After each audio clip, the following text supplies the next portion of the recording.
begin with a roll call. Brandon? Wilson, Here. Boers, Here. Bowman, Here. Sellers, Nixon, Here. Stevens, Chair West. Here. First item of business will be our consent agenda. We have 4 items on there, A through D. We can accept a motion to approve all of those together, or if anybody would like to pull any of those items for further discussion, that's an option as well. Make a motion to approve. Second. Brandon, let's vote, please. Wilson, Yes. Boers, Yes. Bowman, Yes. Nixon, Yes. Stevens, Yes. Chair West. Yes. Item 2 will be pulled. Agenda item number 3 is JZ 25 SUP 124, a request for a place of assembly, general location 219 South Gateway Place. Mrs. Hilton, you have a staff report for us? Yes, sir.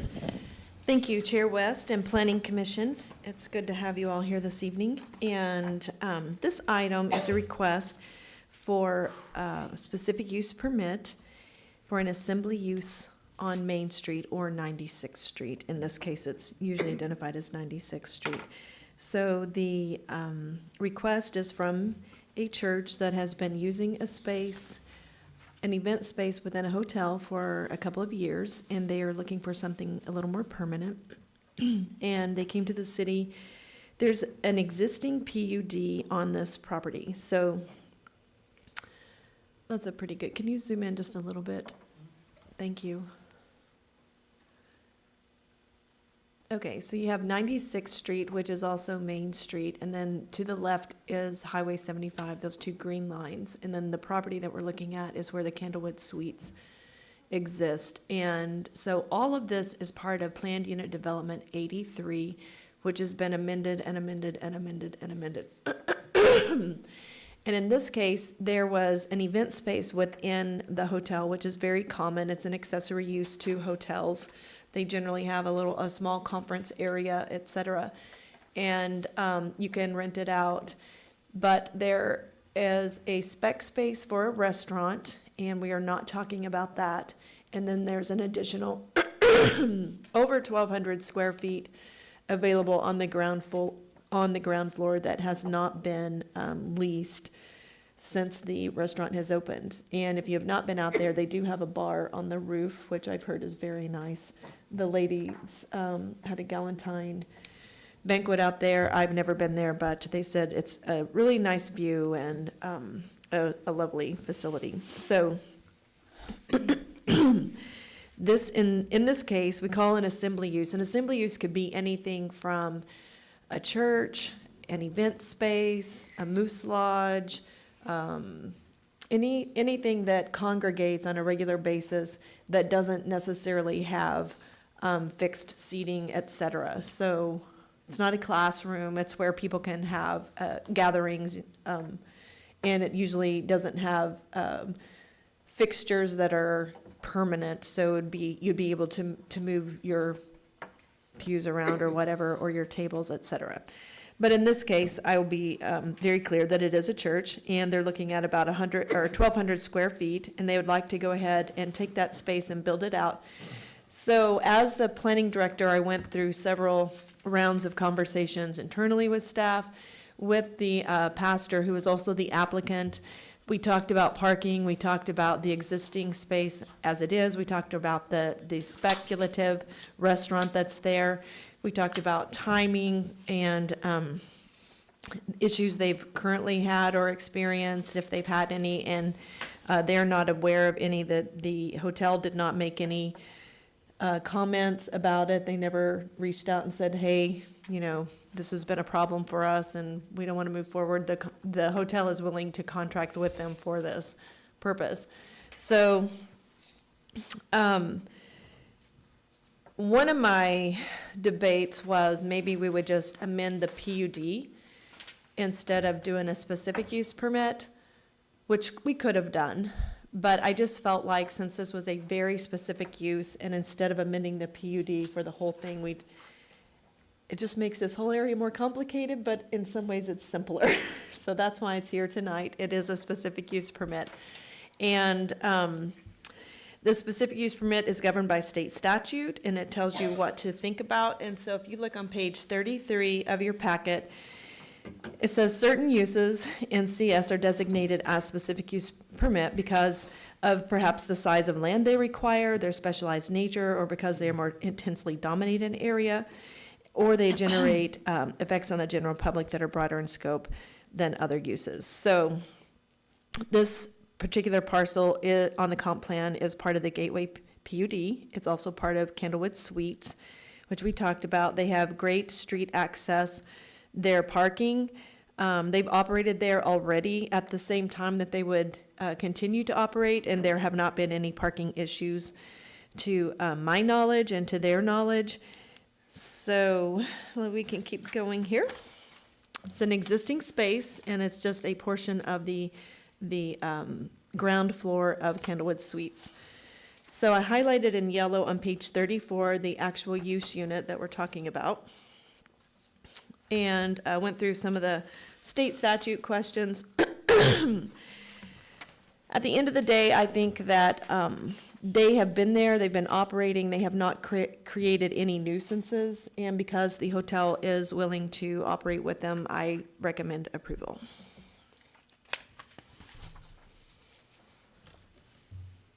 Thank you, Ms. Hilton. I have one question. The SUP when can it be revisited? In other words, if we decide we made a mistake in 6 months or 6 years, Well, that's a good question. So the way that the code works, once you get a specific use permit, it is indefinite. It continues with the use. So if they change the name of their or their church, or if they wanted to move their location somewhere else and someone else the Moose Lodge wanted to take over the space, because there is a specific use permit, as long as it didn't, as long as there was no delay between the uses, it could continue. The only sunset clause we have on specific use permits is you have I think it's 2 years. Is it 2, Brandon? Or we're constantly getting confused between PUDs and SUPs. For some reason, we don't have the same sunset. You have 2 years to complete or to start your project. So if in that time they didn't complete their project, then they would either have to ask for an extension before their 2 years was up, or they would, their specific use permit would be invalid. okay. So what I hear you say is this is truly specific, not only in the use, but in the user. Mm-hmm. Anything that changes with that, then that goes away, or can come back. As long as it's the same use, it would continue. It would be allowed to continue. What about if the name changed? If another church came in and said, we're going to take this over? It could continue. Okay. Is the church Indefinitely. subleasing the space from the hotel? Yes, sir. They are. Mhm. Okay. What happens if Candlewood Suites becomes another property, another hotel owner, and they don't want them there anymore? That would be a contractual issue between the assembly use and the hotel, and they would have to work that out. And if they cease to exist, then their SUP would eventually sunset, and they would have to start over if they wanted to do it again, if someone wanted to do it.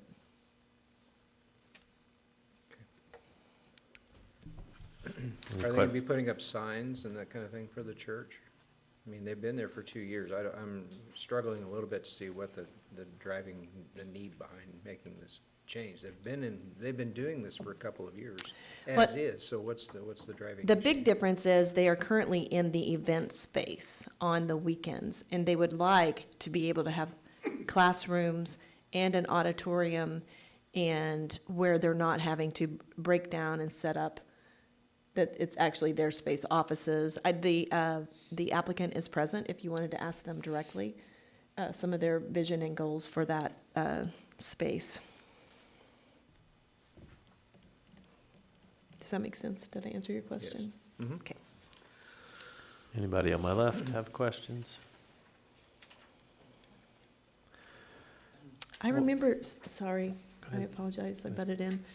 I would have to ask them about the signage, and because I don't remember what they told me. We did talk about it, but I don't remember So in that case, it would just be whatever the PUD allows.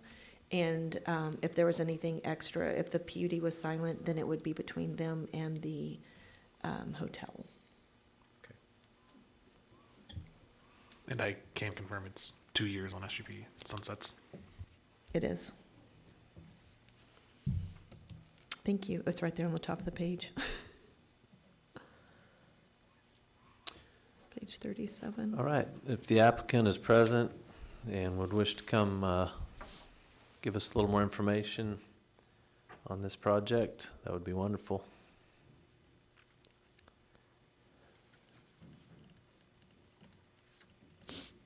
If you would, please, sir, go ahead and give your name and address for the public record, please. Yeah, Josh Krebs.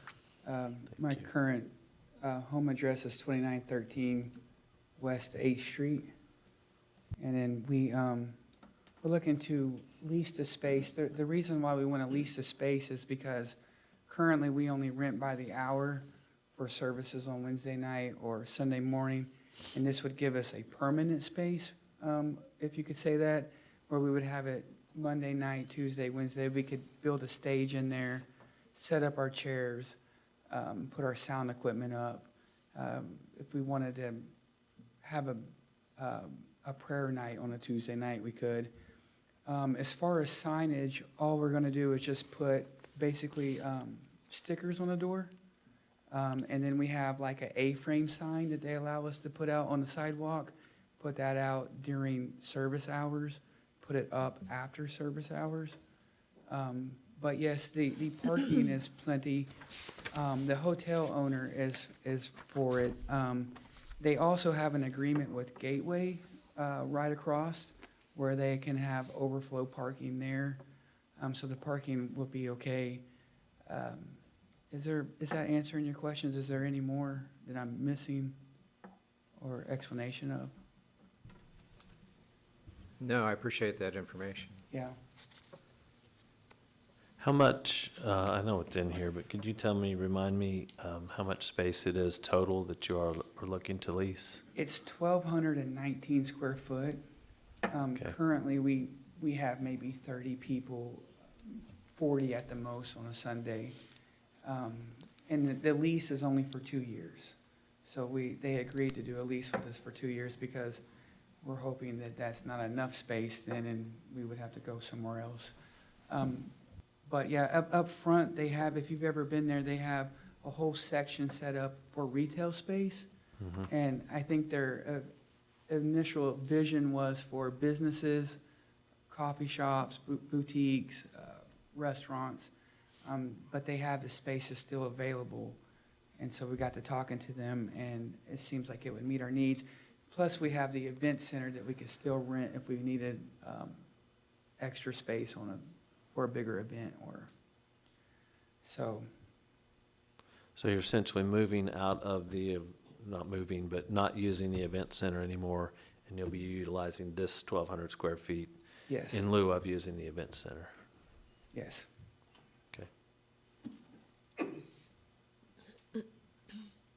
Any other questions for Josh? Nope. All right, thank you very much, sir. Thank you. At this point, we can go ahead and open the floor to any members of the public that are present that would like to make a comment. Anybody from the public? All right, seeing no one, we'll go ahead and close the floor. Further discussion on this SUP, or we can entertain a motion on it.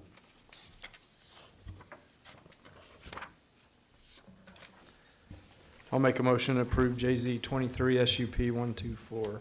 I'll second. Brandon, let's vote, please. Wilson, Yes. Boers, Yes. Bowman, Yes. Nixon, Yes. Stevens, Yes. Chair West. Yes. And this will go to council when? This will go to council on March the 25th. The scared me. The March 18th meeting is postponed to March 25th due to spring break. All right, thank you, sir. Agenda item number 4 is updates and changes to Chapter 16 of the UDO, of the Jenks City Code, Article 3. Base District Specific Standards, Article 5, Use Specific Standards, Article 6, Development Standards, and Article 9, Administrative Procedures. I know we discussed these briefly at our last meeting, and we wanted to hear a little more about them and have more time to Okay. talk, so. Thank you, Chair West. This is a round of UDO updates, and if you don't know what the UDO is, that's the Unified Development Ordinance. So in 2020, I'll go through kind of the whole quick background. In 2020, the city of Jenks had worked with Halcyon Levine. They were a firm out of Chicago, but most of their staff were from Kansas and surrounding communities, which I don't think many people knew that. So Jackie primarily worked on the zoning code, and she was from Lawrence, Kansas. So anyway, country, small town girl in a big city that got to come to Jenks, Oklahoma, and work on the Unified Development Ordinance. But the city adopted the Horizon Jenks plan in 2020 after a 2-year public process.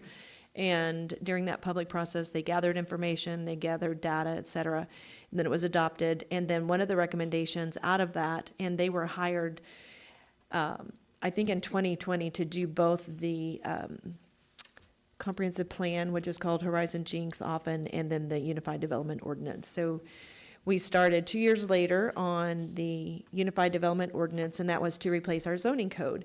Since then, I kind of just, if you ever get a hold of my book, it has a lot of marks. It has a lot of questions and colors and ink, because I'm constantly taking notes and thinking, does this really say what we intended? Is this really best for the community? Is this the direction that we really want to go?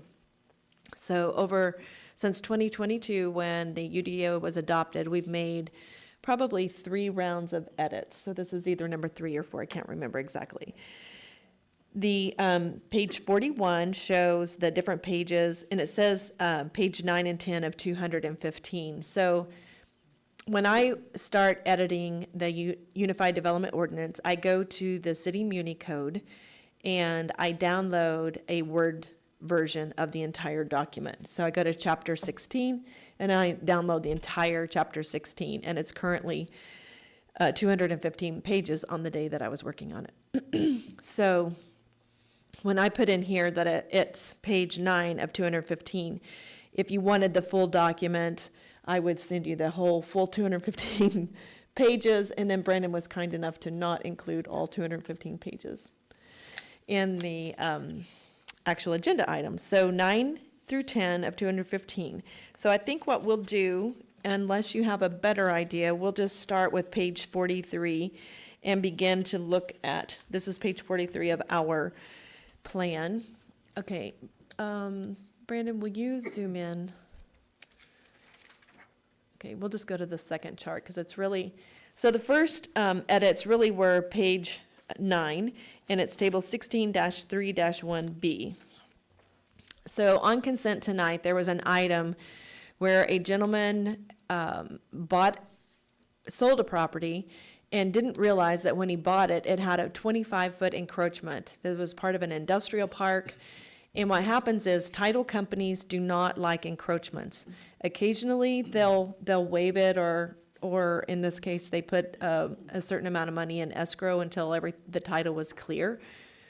But a lot of times, when you change the Unified Development Ordinance or change the zoning or amend a PUD, it causes the structure to become non-conforming. And some people don't mind that. If our code says in the section 9 that if you have a non-conforming use and an act of God plus, all this whole list of things, if that happens, you can't, if more than like 40% of the structure is destroyed, you can't rebuild it. So nobody really likes a non-conforming use sitting on their property, because it really hinders future potential. So we went to the Board of Adjustment and got a variance to allow for it, but what we didn't realize, because it wasn't until I was doing the staff report, I discovered on the same day that I got a call from the attorney representing the seller or owner, I think it was the owner, that he is the seller, sorry. I got a call saying that it wasn't just one encroachment, it was multiple encroachments. So when I was sitting there doing the staff report for the Board of Adjustment, I realized that about 75% of the structures within that industrial site were all non-conforming because of the changes to the UDO and because of the difference between the zoning and the plating. So, long story short, this may not be our final version, but if you'll see on, it says yard setbacks, and it says front, exterior side, interior side, and rear. There's a little 5 in parentheses, so if you go to page 10. The attorney who was present this evening says he's got a little bit of a markup, so I'll probably, if you all are comfortable with some version of this, then we'll move it forward to council, and it may be their version versus my version, but he said it wasn't major, it was just a little bbit, because he asked me what I was recommending to you all, so I sent him this language. So basically, if this was approved, it says this minimum setback, so this is the front, exterior side, interior side, and rear yard, if this minimum setback only applies to new construction. Why does it say that? Because all of these existing buildings are non-conforming, and we're trying to, instead of having a Board of Adjustment case every time someone tries to sell a property, it would be wiser to have a code that supports them in a way that doesn't make it non-conforming. So in order to eliminate undue hardships when the structure is existing and the parcel is part of a platted subdivision or part of a planned unit development, the setbacks as identified on the approved document, plat, or in the deed of dedication or governing zoning code at the time of construction will apply. So it's just basically saying that for these existing non-conforming uses, we've created a window so that they don't have to get a variance. So they don't have to go through that process. So this gentleman's been held up probably almost 90 days with his sale because of this non-conforming use. So that it's these little things that, you know, it's really frustrating for people. It holds up their projects. And for a variance, a financial hardship is not a consideration.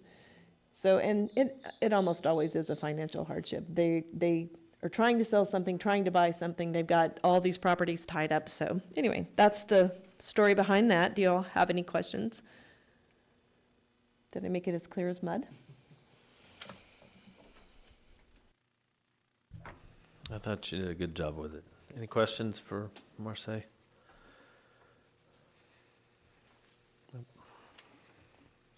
It's the same thing that we do regularly on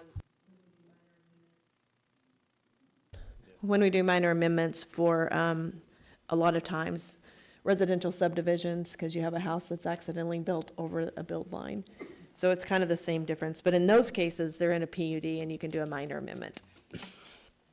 Okay, page 45, I think is next.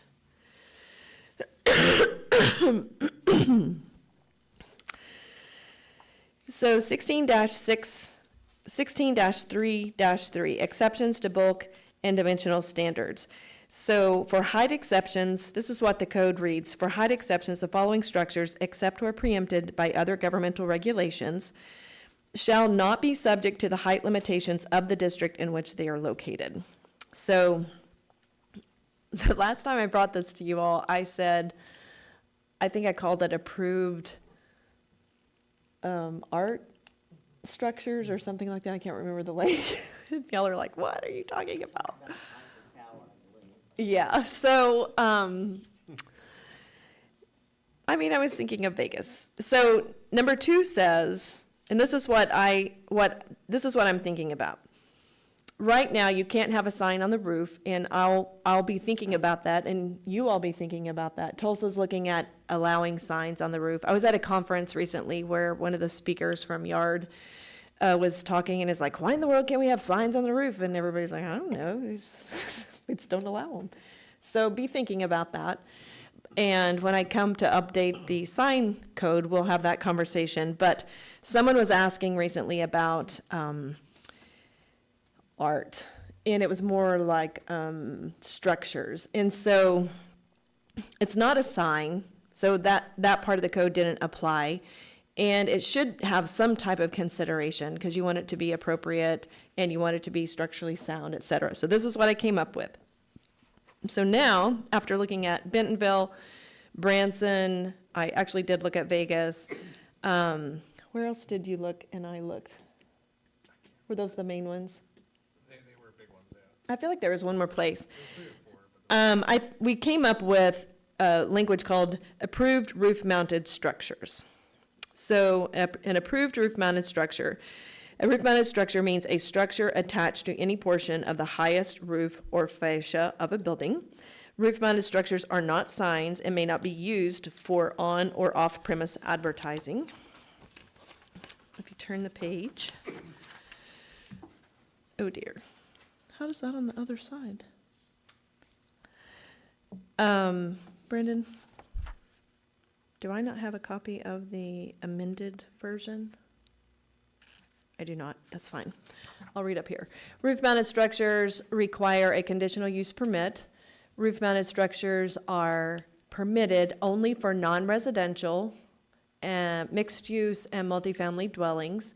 Roof-mounted structure limitations. They're limited to 15 feet above the roof, including the support structure. No structure shall extend greater than 75 feet from the ground. The width is limited to 33% of the roof level width, or 20 feet, whichever is less.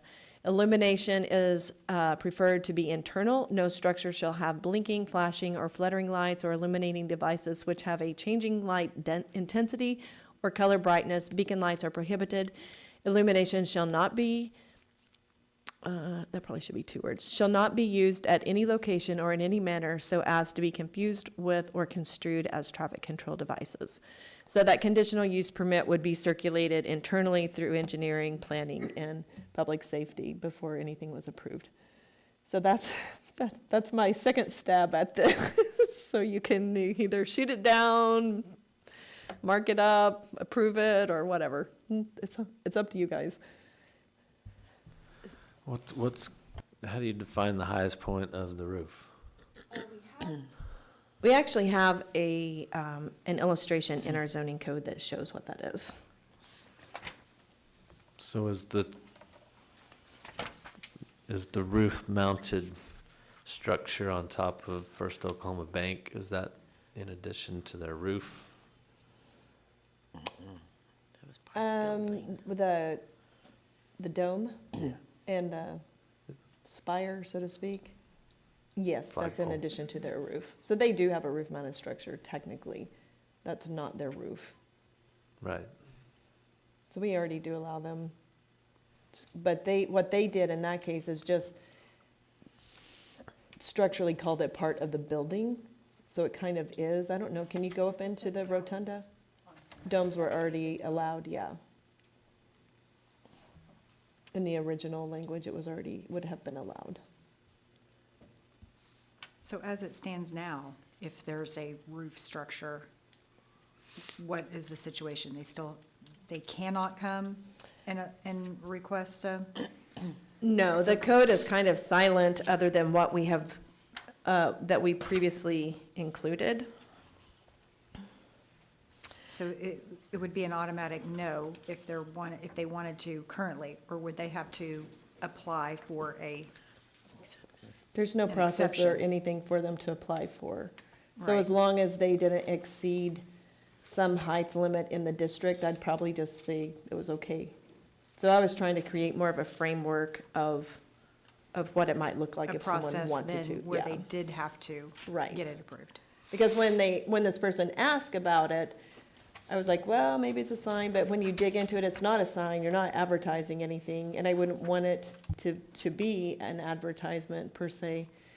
I don't know if you've been to Branson, like on the aquarium, they have a humongous octopus, so it doesn't really advertise, like you might get the idea that there's sea life there, but it's not just saying that you're about to enter an aquarium. And then there's a big rooster in Branson in front of a building that holds a big screen. And then there's also a huge meatball with spaghetti and a fork.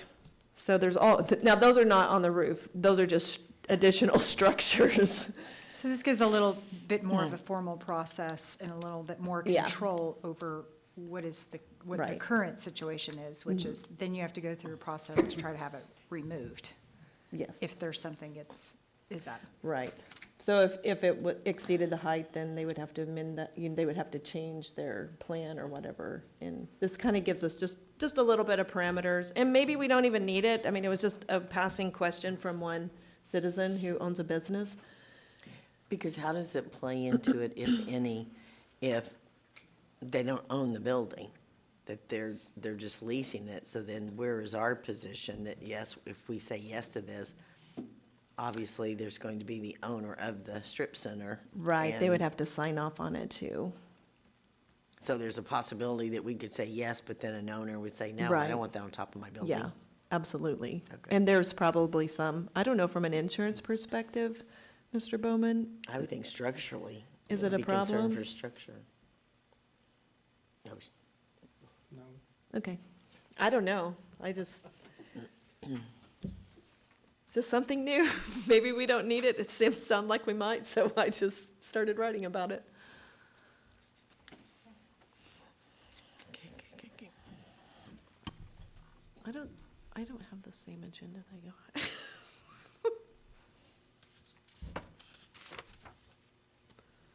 Okay, off-street parking, What page is this on y'all's? 47, 46. Okay. Okay, on this one, okay, on, It's place of assembly. that is the where we're next at? thing, okay. So the next item would be table 16-3-4C. And this is where two of the emails were specifically related to this conversation. And then Ms. Dixon provided some comments as well, but I think hers were a little bit broader than just this. So this is, when and where is it appropriate to have a place of assembly? And I think this is a good conversation to have. We just had the conversation about the event space on Main Street, and part of the conversation at that time was, if the city is incentivizing restaurants and an event space comes in without a solid parking plan, they could cannibalize the parking for the restaurants. And so it wasn't a hard no, it was just, what is your plan?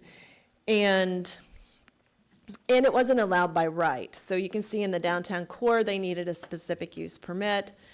In ag, you could have a place of assembly, but you need a specific use permit.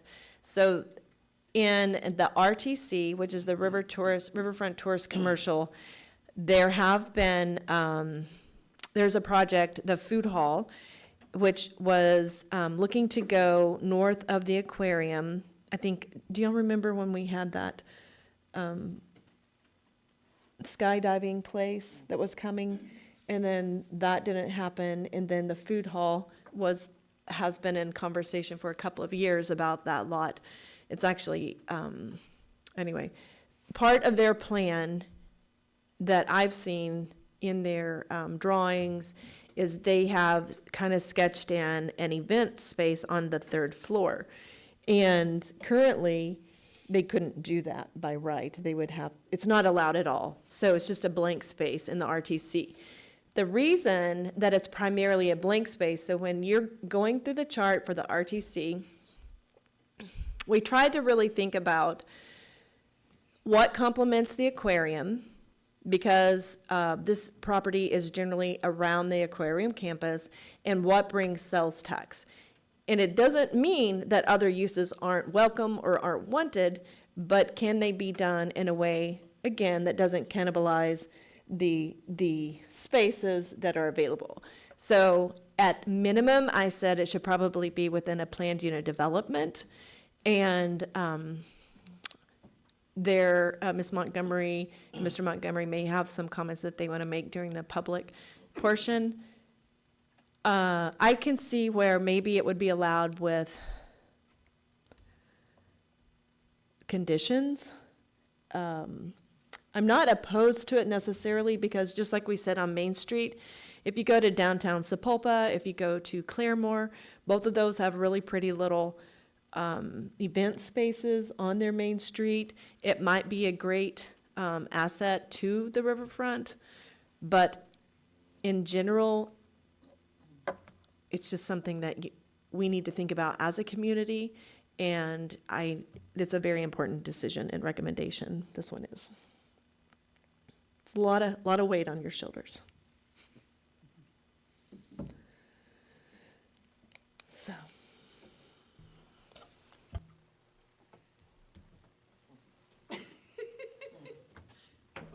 I don't see any lights coming on. Well, I do have a question. So if, for public assembly, why would you do a public planning and development and not just a special use permit? If it was something that's gonna be an outdoor festival, let's say, or something that's gonna be, why would you need, and not just do it through a special use permit for that particular event? Okay, that's a good question. So for the inflatables that we've had there, it wouldn't apply to that. These are actual physical structures like a church building, or it's a dedicated space that's 24/7 year-round. This is an event space. And so the inflatables and festivals, if it's on festivals, if they're on, in the public domain, require a special event. I was like, we have a lot of different things. So it would require a special event permit. If it's on private property, they go through the temporary use permit. So the inflatables just come to me, they give me a site plan, I have a whole list, it's about a 5-page response I give them. Where's your trash? Where's your bathrooms? What are your hours of operation? Where do you get your electricity? Do you have screening? What do your signs look like? So all of that would be allowed through that process. This is, I want to build a structure, and on the 3rd floor of that structure, I want to dedicate 1,200 square feet or 3,000 square feet, I don't know, to anyone who wants to have a wedding, anyone who wants to have a church service. It's actually an event space or an assembly use. There's no, you can bring in square tables or rectangle tables or round tables, and you can have 50 people or 200 people, and it would depend on the size of the space, of course, but that's the difference. Does that make sense? It does. Okay. Broken Arrow has some of these too. They do. The museum has an event space on the top floor. I know there's a restaurant that's got a pretty big one too. Yes, on the corner, Yeah, the tavern. Yeah, they have a 2nd floor space. It's not unheard of, it's just something to think about. And if you want to allow it, do you want it allowed with conditions like we do on other things? So in the downtown transition area, we say you can't be more than 5,000 square feet. And in other cases, we say you have to provide, you can say you have to provide 100% of your parking. So you can put conditions on it, et cetera. So for our discussion tonight, what we see before us is, in general for the whole city, not just specific to Riverfront. Is that right?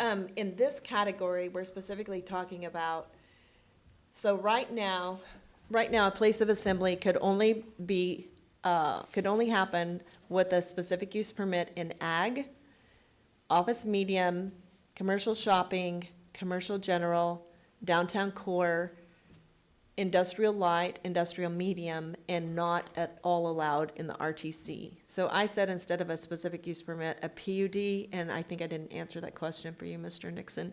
And that was just because 9 times out of 10, they can't meet the requirements of the code anyway, so I was just like, let's just go straight to the PUD. That was my thought. Yeah, it seems kind of like we're creating a solution to a problem that we don't really have, because if they have to provide their parking, they're not able to do that. That's what's happened with the food court, right? That is true. The difference here is that right now in the RTC, I would not allow it to be a part of any project because it's a blank space. So you think we should have an option to at least listen to what they're, That was my thought. But I think that, Do we want one down there?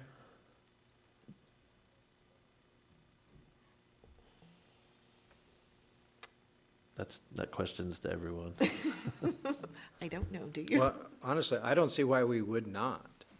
I mean, it's Brings in more people to, why would we limit ourselves to, yeah. when we have a nice, space down there and it lends itself to that kind of business? So why would we put handcuffs on ourselves? Now, I think having the ability, opportunity to review it, make sure that it's gonna be something that's gonna be appropriate, but I wouldn't put up a lot of barriers based on Yeah. unknowns. I think we should leave it as a possibility so that we can take advantage of that Yeah. event I area think, that we I think have. would be changing it to a possibility and, because right now it's not, right? Right Right now, it's not. Yeah. Correct. Okay. So I think when I look at it, the biggest hindrance has been the amount of parking. I think it's 40 per gross square feet, and that is a lot of parking. Is what's required for that, because 40 spaces for what square footage? one space for every 40 square. One for 40. I was gonna say, that is a lot. It would take, yeah. So if you had an event, a place of assembly, and you were going through the specific use permit process, then you would be required to provide one parking space for every 40 square feet. And I'm gonna leave it at that. You can do the math yourself. I had previously asked, like, how many people can you get in a space? It's a lot of parking. And you'd have to keep in mind so, for instance, in the food hall project, if they were to, the concept that I've repeatedly seen is on the ground floor would be like a Mother Road Market. And then, so that's 4 to 8 restaurants, concepts. And then the second floor would be 2 sit-down restaurants.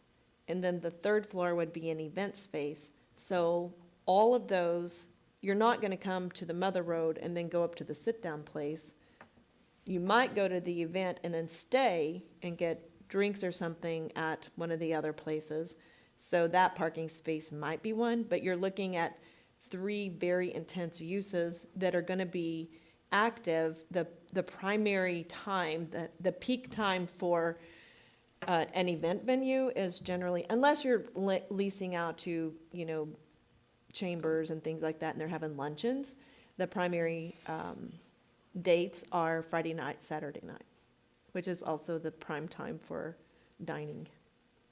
So they are direct competitions. That was the only reason that if you're talking about parking, the uses are not compatible. It's not like you have daytime traffic and then nighttime traffic, or daytime parking and then nighttime parking. But I don't disagree that it could, it's just hard. It's tough.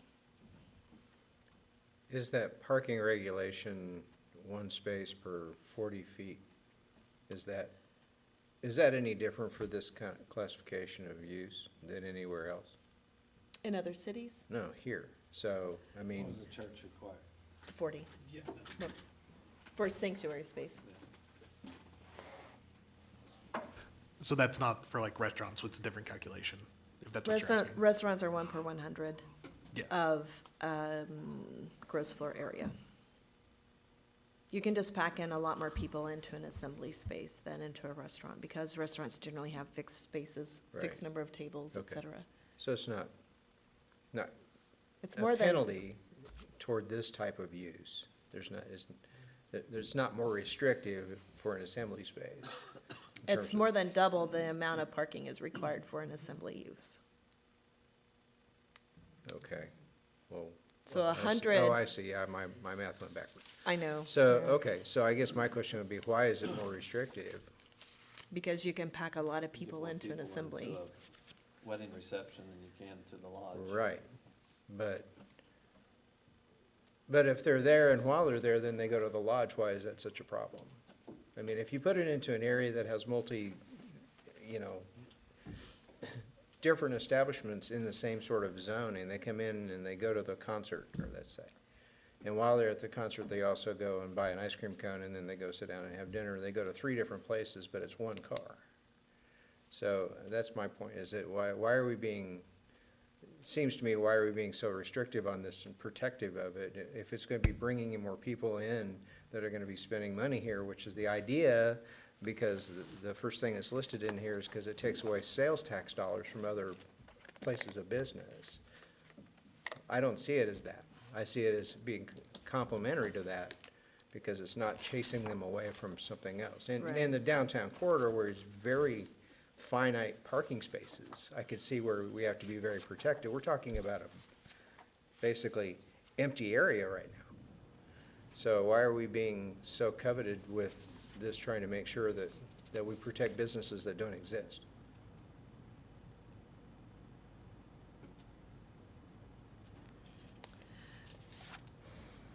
I think specific to like the food hall, wasn't the concern was that it was going to take parking away from the aquarium, for instance? So in that instance, and I agree with your point there, but I think there might be certain instances where that takes away from the aquarium customers being able to park at the aquarium. I mean, I do agree that the event space, I think that area lends itself to that, because you've got pretty scenery, you've got a little more wide open than being like downtown, for instance. So, I mean, I think there's a need, and I could see where it would be attractive. I definitely look forward to hearing from people, because I think it's very interesting, some of the conditions, recommendations like second floor or higher, or certain parking restrictions. So I'm not against it, but I do think there probably needs to be some restrictions on the parking or use. I think a My lot of personal our, opinion. I think in the RTC, I can't remember everything, but a lot of our conditions do say it's allowed, but on the second floor only. How do you do outdoor events on the second floor? Because outdoor is listed in one of the possibilities for this place of assembly. It says a building or an outdoor. So, Where at? Which one are you looking at? place of assembly means a building or outdoor area together with its accessory buildings and uses. So how Okay. do you do second floor in an outdoor area? Oh, you wouldn't be able to, but so if you brought a PUD with that request, we would know at the time of approval, is this indoor or outdoor? Okay. And if it was outdoor, I mean, truly, you could have an outdoor second floor event space. They do it all the time. You could take the whole top floor of a parking garage, which would be an amazing thing, and put soil on it or whatever, and have an event space on a parking Right. garage. So you could technically do it, but I don't think that was really, most of the time they're indoor. Mhm. But it could be some combination. Right, okay. Yeah. So, yeah, that would be, I see what you're saying. That makes sense. It could be outdoor. And a lot of venues do have both, because it's very, people want to be able to have that outdoor experience. Mhm.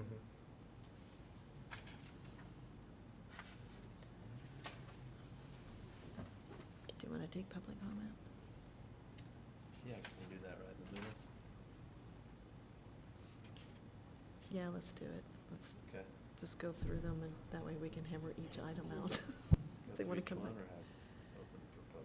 I think we can open it for public comment and then move on after this one, because I don't think we're going to have comments on anything else. Okay. At this point, we are going to go ahead and open the floor.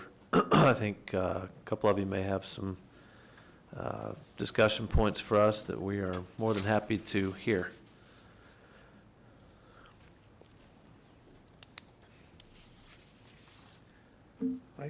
Hi, Keith Montgomery, 10612 South Fir Avenue, Jenks.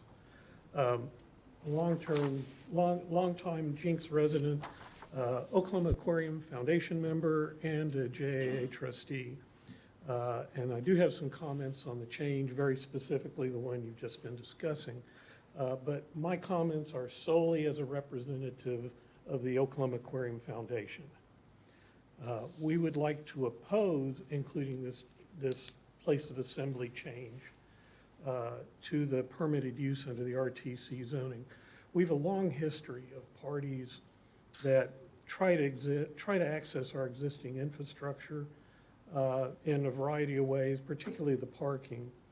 And we do actively work with a lot of parties. A good example is we did a shared parking arrangement with High Five for their development that's going to go on to the campus. But by adding this change, it basically loses some of our control over our own parking that we control. And again, this is our view as one of the owners of the Jenks Aquarium. And it's just provides kind of a backdoor pathway for that parking to be accessed without reaching some kind of agreement with us. And that type of change doesn't have any benefit to the aquarium, and in fact introduces additional risk to us. That was always one of our big concerns, that someone could have some other big event and someone coming to the aquarium all of a sudden had no place to park.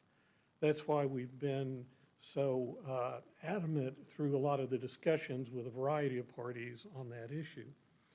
I would also say, kind of like, I think, Chairman West, you mentioned, are we looking for a solution for a problem that really doesn't exist? Because again, we do work with parties.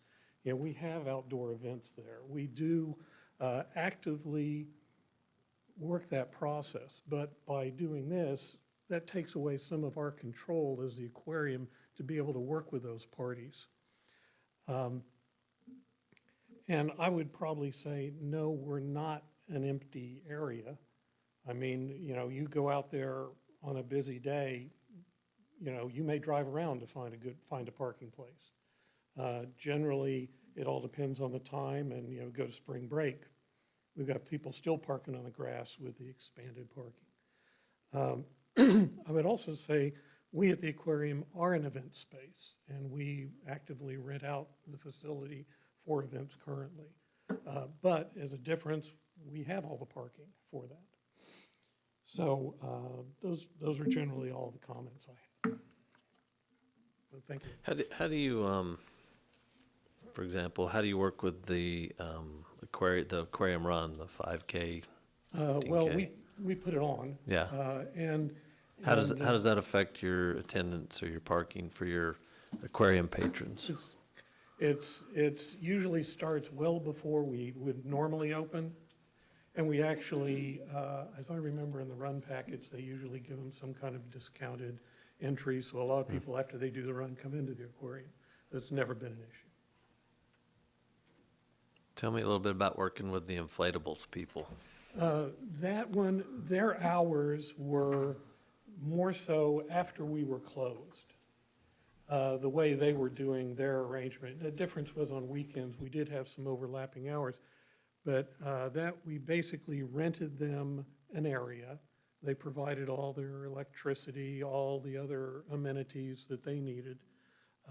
And I had numerous conversations with Kenny through that process, because that's usually not a real high attendance time period for us when they were coming in. And it was never an issue. We never really saw any kind of overlap. If someone comes in and purchases a lot on the aquarium campus, are there any deed restrictions on that, or is that solely owned by the person who purchases that or the entity? Well, the aquarium campus is its own kind of, I'm sorry, what's special? It's an SUP, yeah, has its own kind of SUP with its own rules around what happens The there. whole aquarium campus? Yeah, yes. Now, it happens that, for example, the food hall was, that was removed from it, just like when we sold land originally for Waterfront Grill. That was removed from it. Now, it still falls under some of the same zoning in that area, as I remember. But, they still are under the same kind of restrictions that anybody else would be, putting in a business. For example, down in that area, there's the health spa going in. Well, their parking is on their site. Yeah. And so, they fall in, so someone coming in, wanting to do something, they still have to come up with a parking solution for Right. their site. So somebody comes in, buys a lot on the aquarium campus and wants to put in an event center and Well, comes into us well, and provides all the parking that's necessary. An example, well, then I'm not sure we would have any objections if they're providing all the parking that they need for the event center. Now, for example, High Five, they are providing a significant amount of parking as part of their project.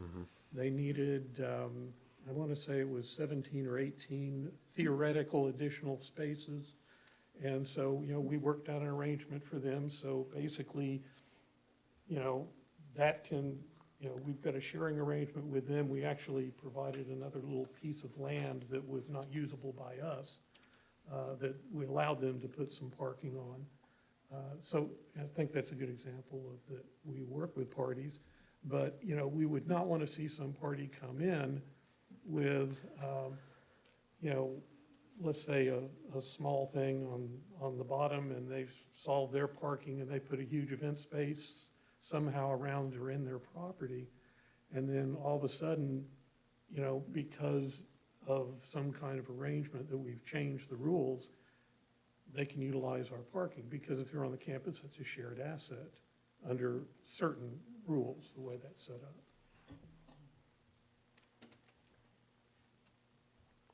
Thank you, sir. I got a So- question. So I'm just putting this out there. Like, when I drive by the aquarium on the turnpike, I always look down there and think, wow, look at all those empty spaces. Like, how much is it really full? I'm just asking. I mean, because you did say spring break. Spring break's a great time. And I'm Yeah. sure right when kids get out of school, it's a huge time that thing's, Well, and it also depends on the time of day. If you're driving on the creek and it's 5:30 or 5:45, there probably aren't a lot of people at the aquarium. But you should have seen it around noon. And when we had a lot of the school groups and a lot of things like that. So it varies, and it is an upward trend. I mean, if you look at our it numbers. is definitely that, yes. If you look at our numbers, I mean, I think last year was like 440,000 visitors. And, you know, the last 2 or 3 years, we've been on a steady trend upward. Just, you know, because we have a premium facility and, you know, it's part of our job to draw more interest there, you know, update exhibits and make it even better for the public. I was going to say, there's been many times recently on the weekends that I drive by and I've said to myself even, I'm so shocked at how packed it is. I every have day. seen a So couple of those times. I was I just can wondering kind of throughout see the the whole time year. frame maybe making a difference. Sometimes during Yeah. the school day, I've seen a ton of buses there and the whole parking lot full too. And then I have seen many times when there's no, you know, Yeah. nothing and there it's- and, when- you during know, open hours. Unfortunately, for a facility like that, you have to plan for your peak. Yeah. And I would say we hit the peak more often now than we did, say, 10 years ago. As an example, I think I was, it was about 12 years ago, I got on the JAA as one of the OAF's representatives. And, you know, the numbers since then are probably 100,000 a year more, at least. Kenny could provide a more detailed number to that. You know, I'm not, all I'm saying is, we would prefer, we would oppose the change with no condition. I was is about to kind of the ask if- Is the OAF's viewpoint. So if it was after hours, you would, with limitations, you would be okay after hours? I think it would Or depend. normal operating hours, I guess? I don't know we'd ever be okay not being part of the discussion with the parties, because, again, we're also an event space. And so, you know, you would not want to have 2 events going on simultaneously. That would, if there was a large event space other than ours on the site. And, you know, I'm not saying this from a competitive standpoint, I'm just saying from a physical standpoint, because if there's somebody coming to the aquarium and they can't find a parking place, we don't make money on that potential entrant, and then that's a budgetary issue for us. So, all right, thank you very much. Thank you, Keith. Thanks for serving in that capacity as well.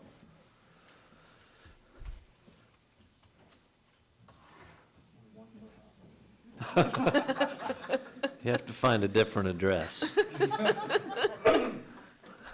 Charlotte Montgomery, 10612 South Fur Avenue. When this first came up, I was like, what were you thinking? It's true. Right? I said like, oh, heck no. Then the event potential on Main Street, a little bit of a light went on. And I understood several points about having some flexibility and small business owners being able to maximize use of their space. And so you challenged me to think a little more out of the box, like when would it be acceptable in RTC for something that isn't a true revenue maker? And so it got me thinking, had a few more conversations, and really it goes back to some of the things that have happened on downtown core. I think a requirement that it is not on the first floor is a beginning. I think you need to have some type of parking that addresses the peak evenings and the weekends that will, as you say, I like that word, cannibalize the parking places. I think that's important to have that in there too. The aquarium, because the subject got brought up with the food court. I want to move you out of thinking only of the aquarium, because it's true, everything that my husband said about why the reasons you should vote no.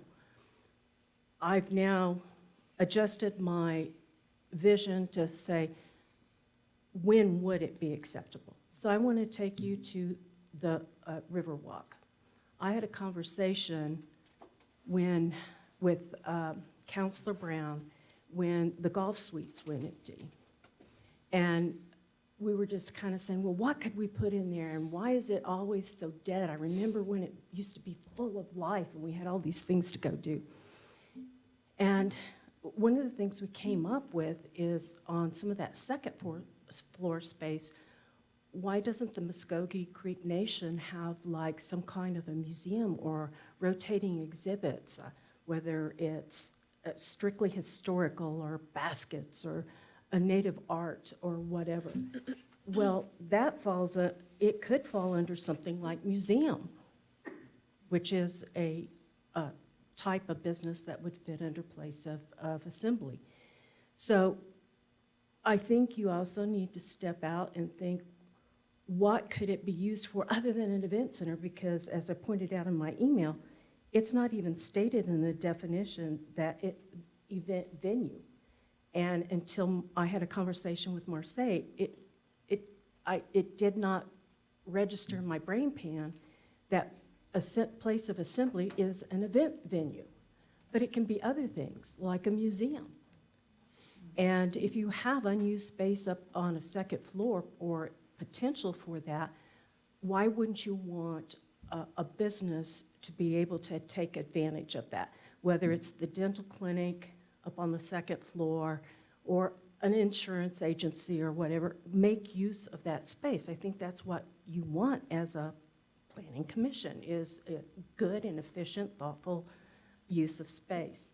So I want you to think more of just the aquarium and the impact with the food court, because the RTC is waterfront, riverfront, and it goes all the way from basically the golf suites, and it now goes down south past the outlet mall. So you have all that area there and all this potential. Once you fill up along the coastline, the only way you can go is up. And so how can you use some of those uses? So I'm just saying, I think that I'm not okay with just saying, just allow it in a PUD without any conditions. I do think you have to be considerate of that. And above everything else, the word RTC, commercial, and the reason why its whole purpose was to generate sales tax revenue and increase ad valorem. And these type events do not do that. I have one final comment, and that is, as far as event venues, I've been through now almost 7 decades of going to venues, and they usually don't buy drinks or eat food from any place in the building that it's catered in. You have your own caterer that you want for your cake, your flowers, you want certain hors d'oeuvres. You know, I'm a vegan, I have to have this kind of food. You're usually not going to patronize the other, especially if there's food establishments in that building. And that's all the comments I have. I don't think you have any questions for me, but those are my comments. Thanks, Charlotte. Anyone else? No? Okey doke. We'll go ahead and close the floor on that portion.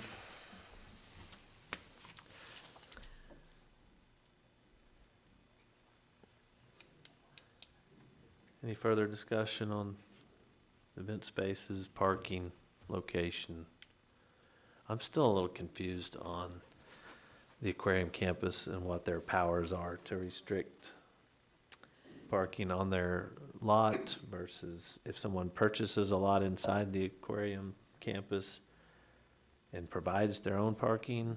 Can you Sure. clear that up for I me? will Maybe I'm do just my not. best.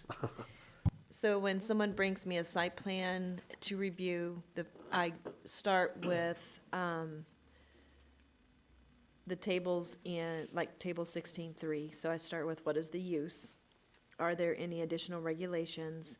Is the use allowed? And then you keep going through the code. So if there are additional regulations, then I go to section 5 and see what those are. And that's where we talked about, and we will talk about, is there any screening required around the parking? Are there, it's all of those types of things.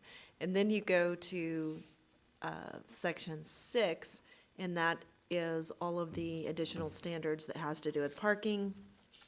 It has to do with drive aisles, the width of the parking stalls, shared parking agreements. So when I'm doing a site plan, the first thing I have to look at is, well, let me back up. How many PUDs do we have now in the city? 152. So first I have to see, is it part of a specific use permit or a PUD? And on the aquarium campus, there is a plat, it's all part of one plat.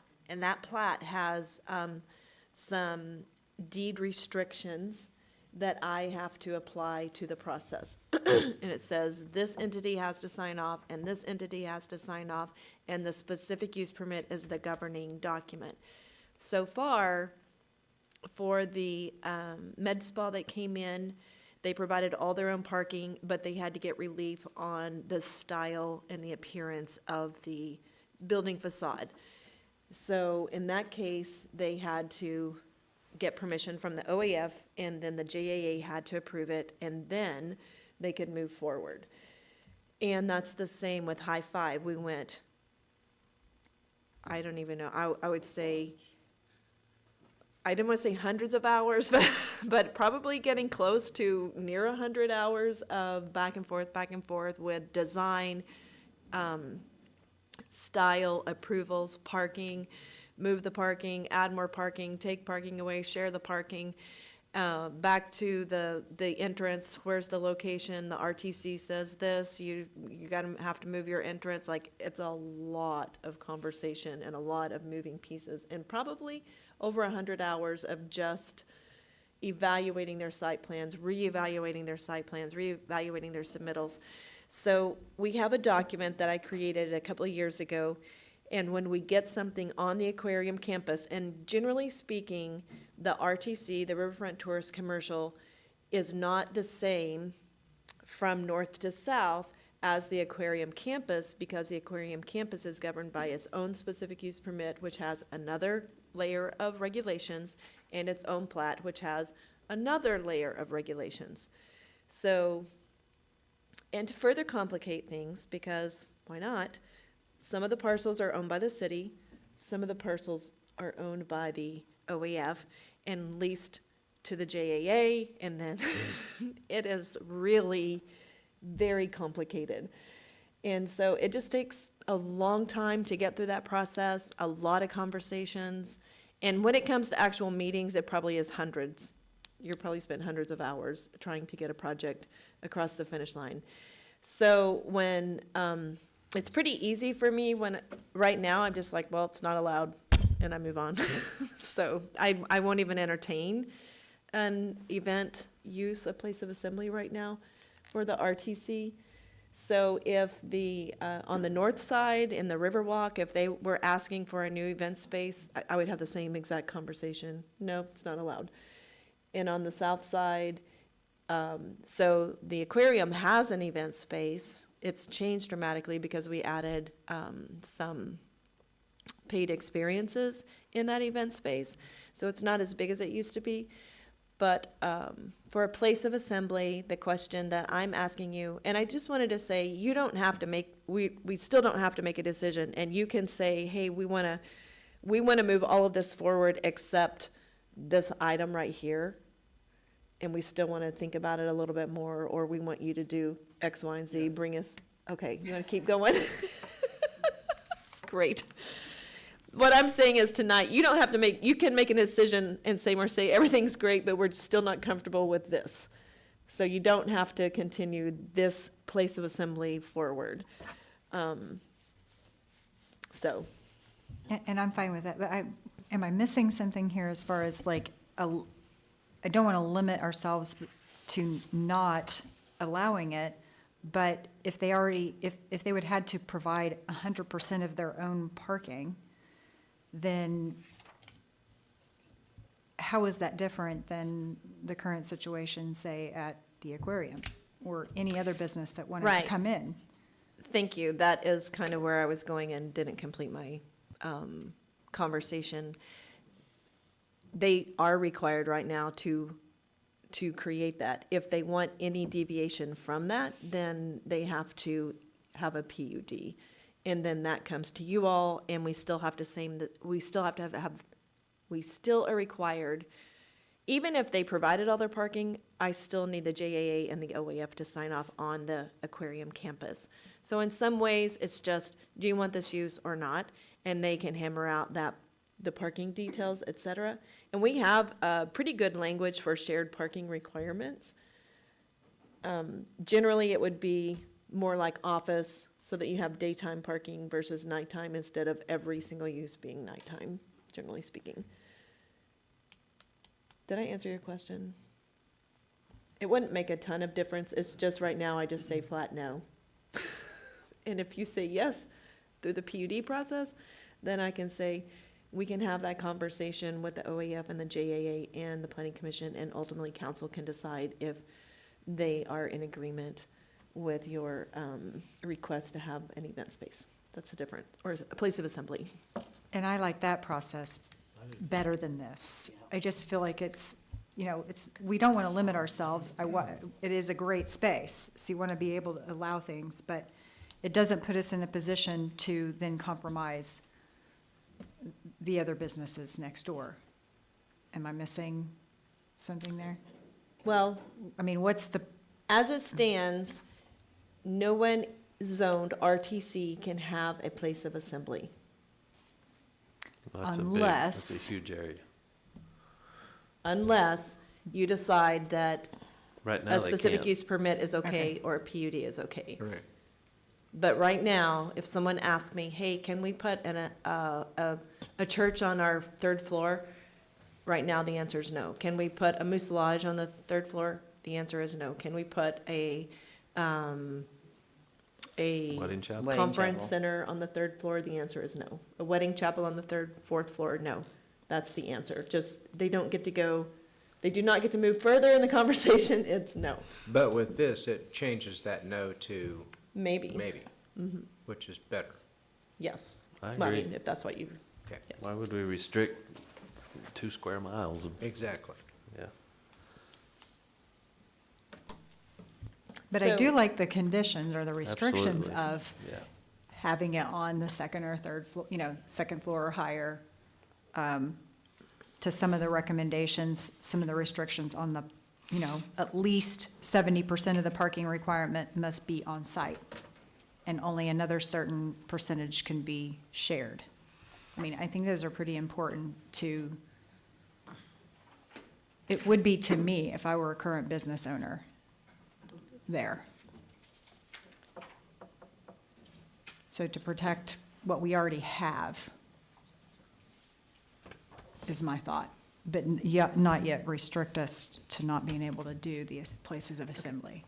So I will say back what I think I understand is, in general, the planning commission feels like people should be allowed to bring a request to the planning commission through the PUD process with preset conditions. One being place of assembly should be above the first floor. And another one, I don't know if there were anything specifics, but the other one being a percentage of the parking requirement should be provided by the project. Yes, that's what I was saying. Okay. Now, is that something that we would be working on and bring back and we would be discussing in the future? If you want to, or you can just say when, let's say that you agreed with everything moving forward tonight, and you say we move to approve as presented with the following conditions, that on page 46 and table 6-3-4, that a place of assembly be allowed through the PUD process with the condition that it has to be above the first floor, and they have to provide whatever percentage you think is appropriate of their parking.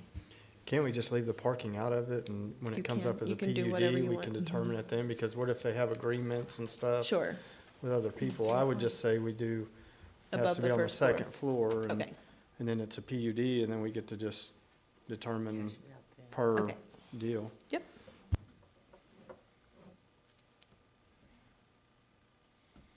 So it would just be part of your motion. Okay.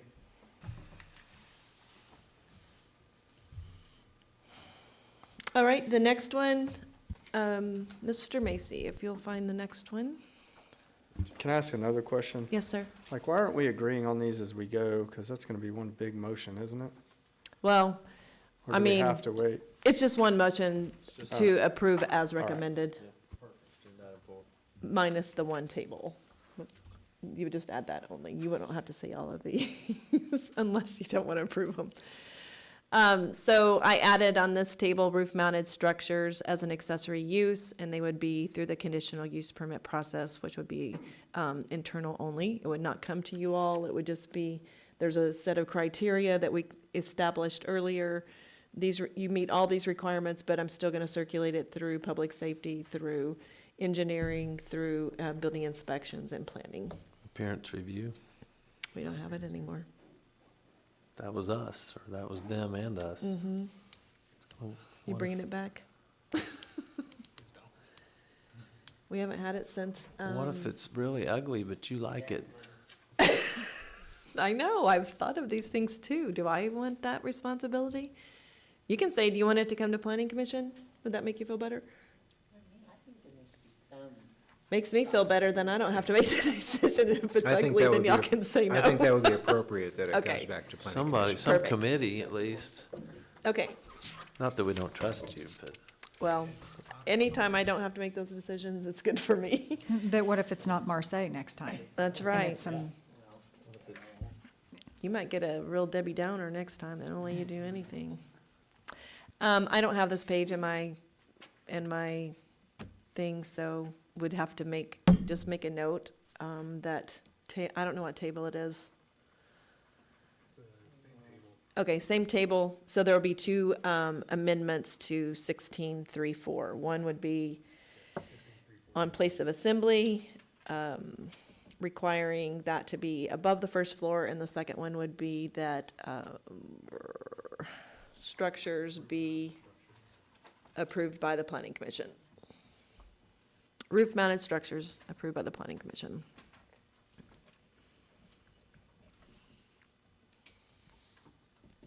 Do you all have that one?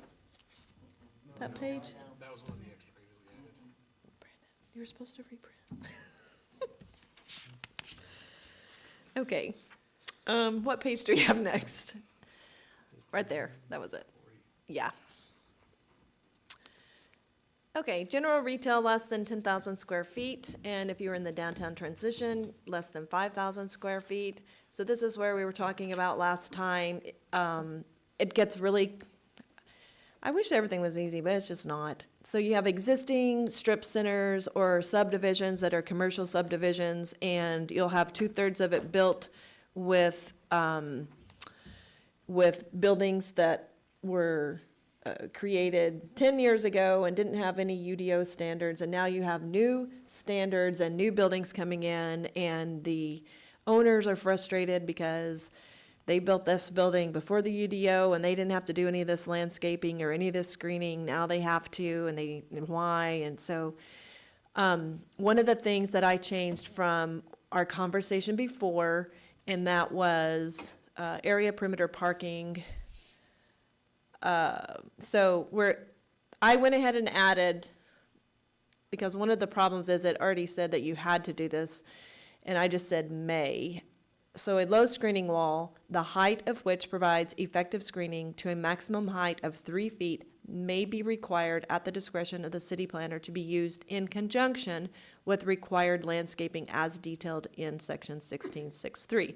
So you still have to do the landscape screening, but in addition to that, giving the city planners permission to impose upon them from time to time that actually, and you're gonna have to do the fence, and this is why. And generally, that's just because high-profile spots like on Main Street, I think they should do more. We make them do it on A Street. They have to do a fence and landscaping, and then sometimes a fence is better, and to not have so much landscaping because, or different types of landscaping because of the proximity to the street, et cetera. So anyway, I just added the word may there, so you can keep going. Well, the whole thing was added because we didn't require them, the screening thing, so. And the same exact language for general service. It says it may be, the actual screening may be required at the discretion of the center, planning commissioner. So then not planning commissioner, city planner. And then the next one, I think y'all had some comments on this. So this is regarding parking on grass. It's not a problem everywhere, but it is a problem in some of our residential development, especially in what is fondly referred to as Old Town. So the old code had a pretty blatant statement of no parking on grass. I don't know exactly what it said, but everybody keeps saying, well, since we got the new code, I don't know if you can park on the grass or you can't, we can't enforce it, we can't enforce it, we don't know. So I just said it's not allowed, prohibited. Parking on the grass is prohibited within residential districts. And I said residential districts because just like at the aquarium or during food truck festival, right now you can park at the library lot. Someday that's going to be an amazing development and you're not going to be able to park there. But right now it's grass and gravel and asphalt and you can park there. If you have an overflow event on the 4th of July, people park everywhere. No big deal. That's just a thing. It's not a big deal. But as a rule, residents should not be pulling up to their front door and parking in front of their door and leaving it there every night of their life. It's just not allowed. So that's why it says that parking on grass is prohibited. It doesn't mean that the area that should be dedicated as a drive aisle, so even in Old Town, there's kind of, in most cases, a curb cut, and there's kind of a designated area for a drive aisle. That is your general dedicated. It's okay if there's grass within that drive aisle, but not within what's the front yard dedicated front yard area. Does that make sense? Parking on grass is prohibited within residential districts and other zoning districts unless otherwise specified by adopted City of Jenks policy. So I added that because and that was one of them I needed to write. A lot of communities use resolutions, like they'll make a resolution and that becomes a policy. And I would like to start trending that direction. So the policy could be changed per council purview, per staff recommendation, per public input.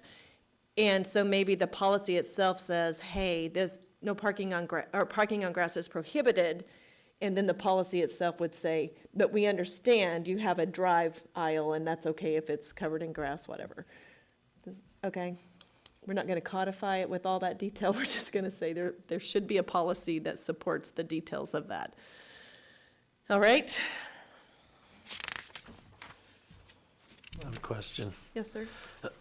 Should we, it's kind of tick-tacky, knick-knacky, but should we change the language from grass to something more like front yard or side yard or yard? Because a lot of these places are just dirt.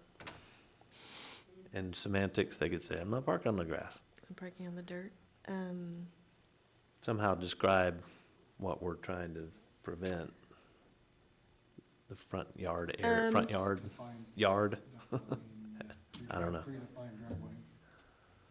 Yeah. Outside of the drive aisle area, outside, maybe it should say that? Implied Maybe. drive aisle. It's a drive aisle. I'm Because just then, The afraid, implied, parking on, let's see, so parking, do we even need to address that or not? Let's cross. I it. think so, I see we that, need and it. it doesn't look Yeah. good. I mean, other than, When is I was prohibited younger, I would do other that. I'd than say, drive. not on the grass. Yeah. Yeah, prohibited other than driveway, or okay, is something to that. prohibited, Grassy area or where grassy area. no. I think drive aisle is the catch-all because you also don't have the technical, well, I don't have a driveway, right, Right. exactly. so. Traditional drive aisle, something like that.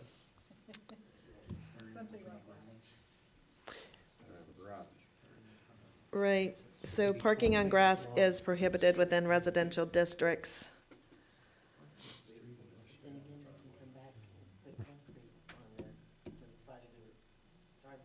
That's we not got- their, that's not we their got rules traditional about that drive too. aisle. I said, we have rules about that too. People said parking prohibited in areas other than. Okay, parking on grass is prohibited, other Can you say it again? dedicated drive I aisles. was saying, parking is prohibited in areas other than your drive aisle. Okay. And that gets you away from having to use the term grass for Correct. dirt front yards, Okay. just a thought. Sounds good. And then another question, what about the areas that don't have box curbs, where you pull up on the street, you put your two right side tires 2 or 3 feet into the yard, but the rest of your car is on the street?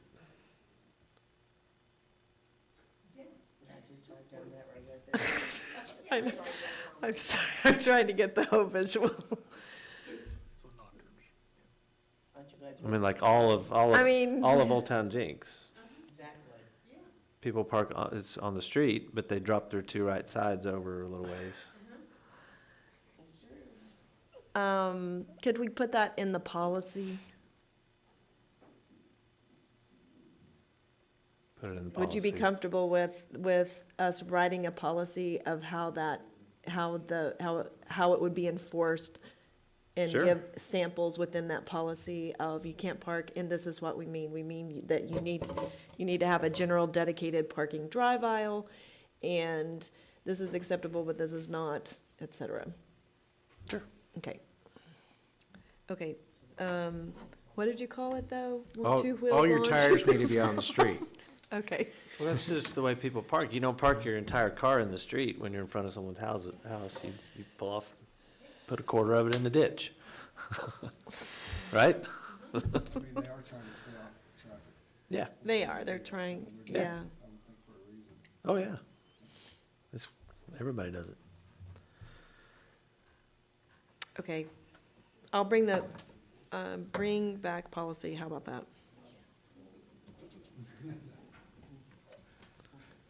And when we do policy things like that, it's very important to have the public safety involved, to have the police department, because we don't want to create policies or rules that they are not interested in enforcing or able to enforce. So we'll come up with something. But I will change that language to parking on grass is prohibited other than dedicated drive aisle within residential districts. Okay, the next one, I think. Sorry, I still wouldn't yes, say sir. parking on grass is prohibited. I'd just say parking is prohibited in areas other than Oh, dedicated drive you don't aisle. want to take off grass, perfect. Parking is prohibited within residential districts. Parking is prohibited other than, Can we just have everybody park at the aquarium and shuttle to their homes?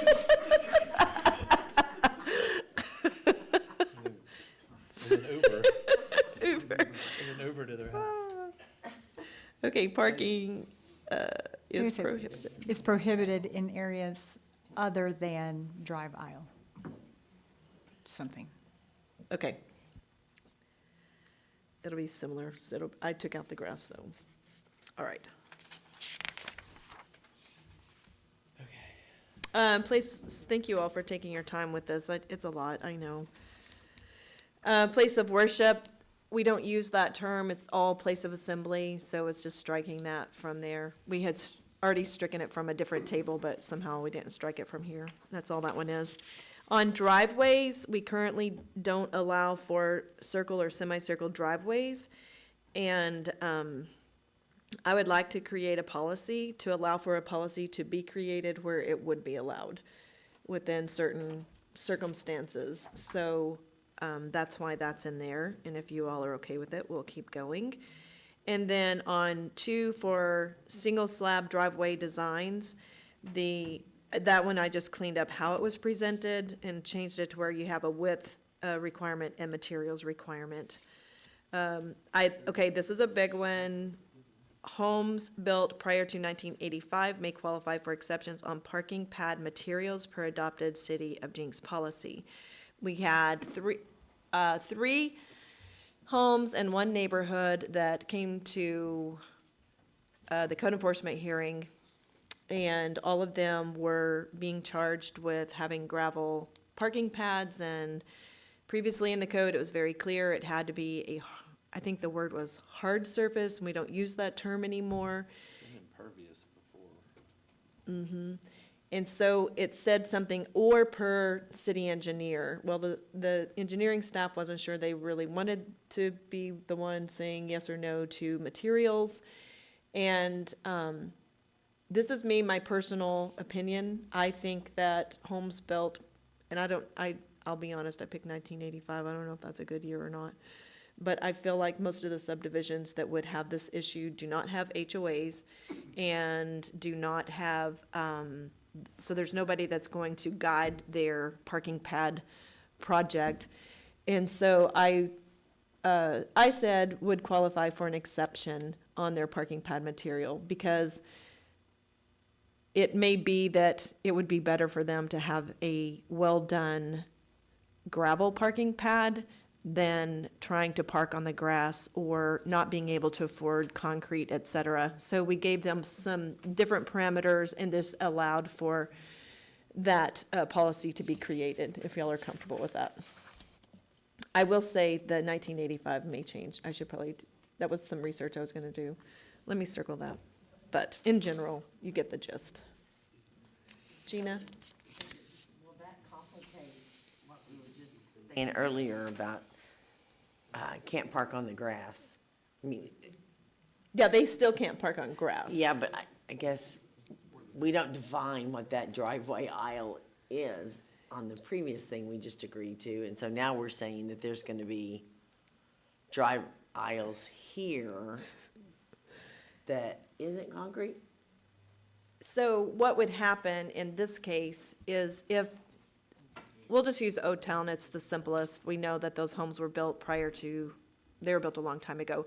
So they may or may not have a dedicated drive aisle. So so they can't park in front of their front door every night. And now, which was always the case, but it became a little bit unclear how to enforce it because of the language changes in the code. So now, you've got maybe a home that previously had gravel for their dedicated drive aisle, and they want to add a nice parking pad so that they're out of the mud and they're not on the grass. Would we allow them to have a gravel parking pad?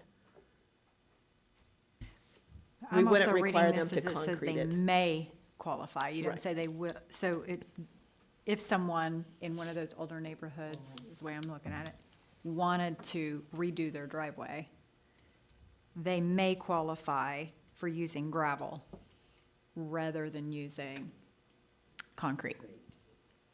Right, if someone doesn't even have a gravel driveway, we're definitely not gonna make them do a concrete parking pad.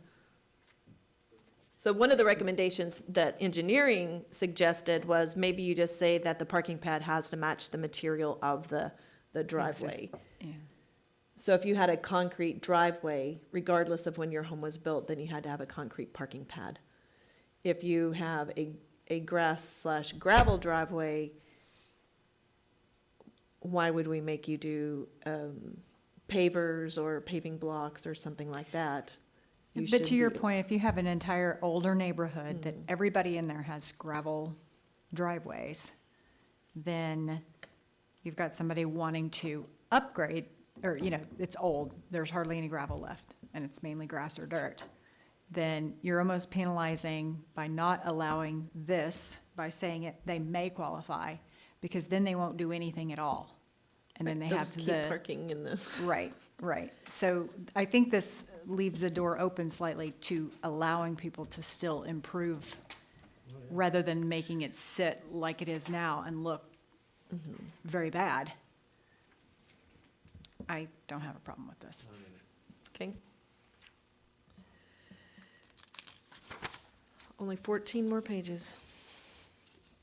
The next little section is just, again, clarifying, it was already in place, I just added, not just city engineer making the decision, but the planning staff could make the decision.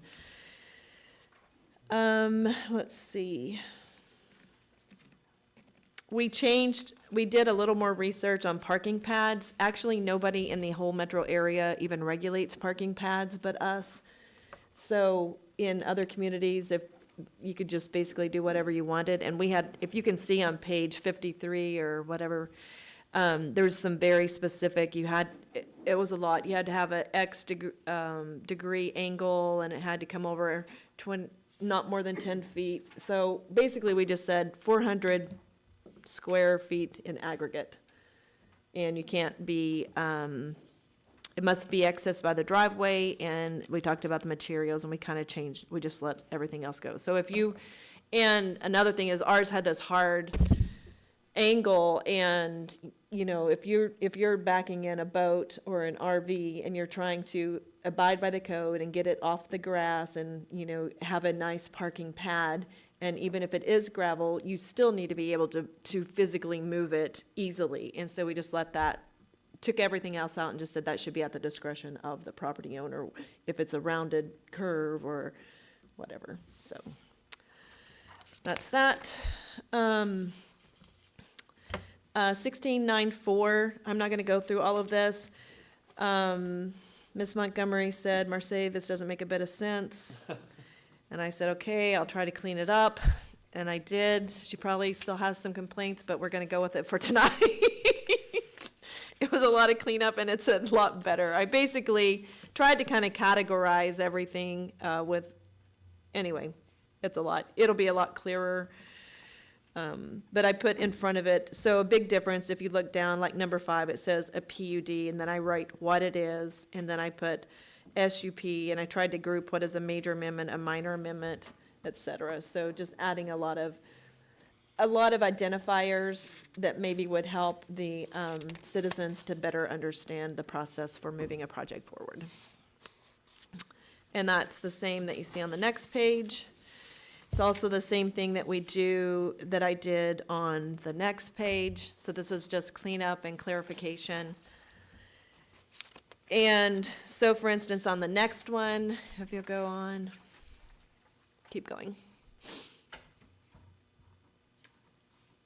So this is an example. So I never understood why we call map amendments what we call them. It's basically you're going through the rezoning or zoning process of some sort. So I just put that in parentheses to help people understand what a map amendment is. Because we almost never use the phrase. It's always a zoning case or rezoning. So that's it. You made it.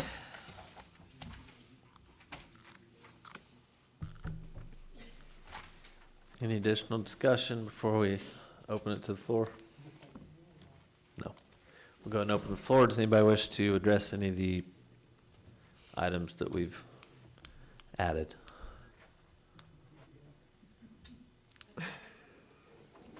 All right, see now, we'll go ahead and close. We can entertain a motion on agenda item number 4 unless we have further discussion.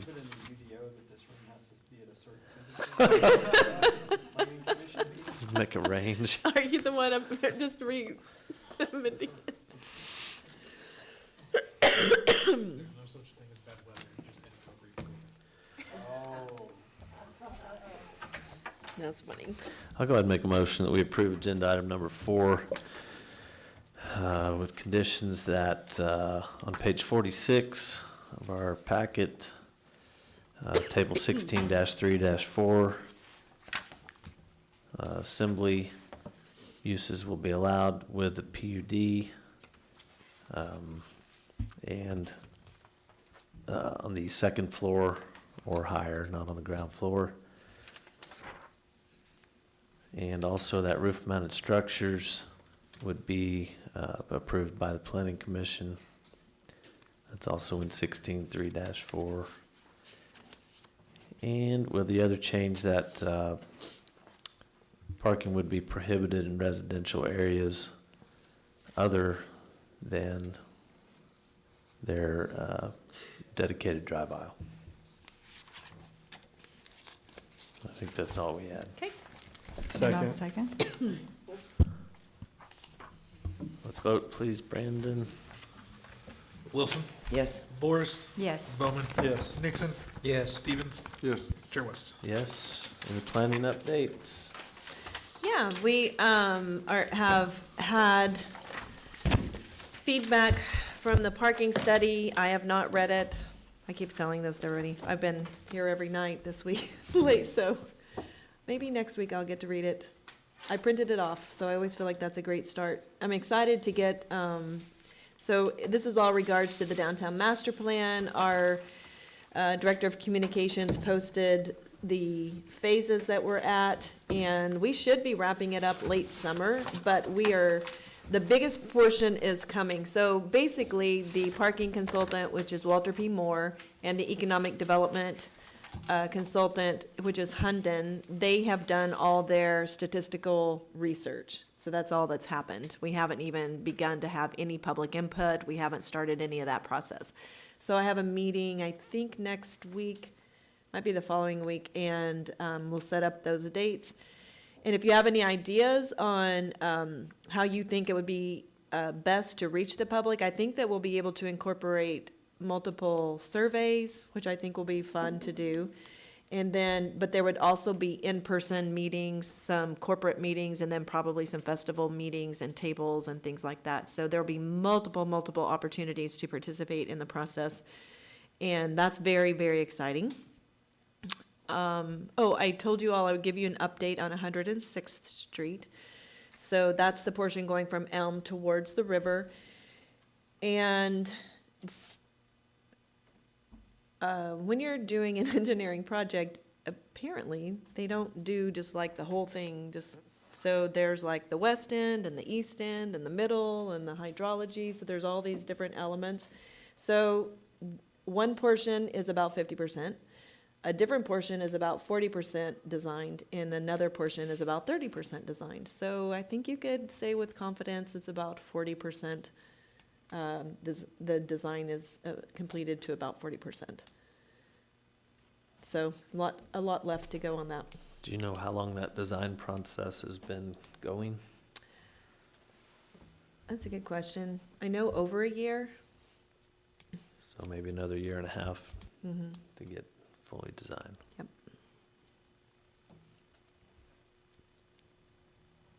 I think that's it. That's it. Yep, I can't think of, I I feel would- like there was one more thing I was gonna tell you, but I don't remember what it was. I would like to thank our members of the public that have joined us tonight, and that you are here not just for controversial or sexy agenda items, but when we're doing UDO updates.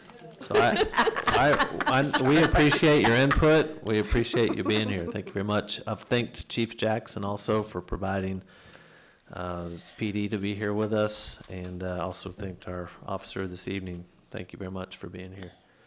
And with that, we are adjourned 7:52.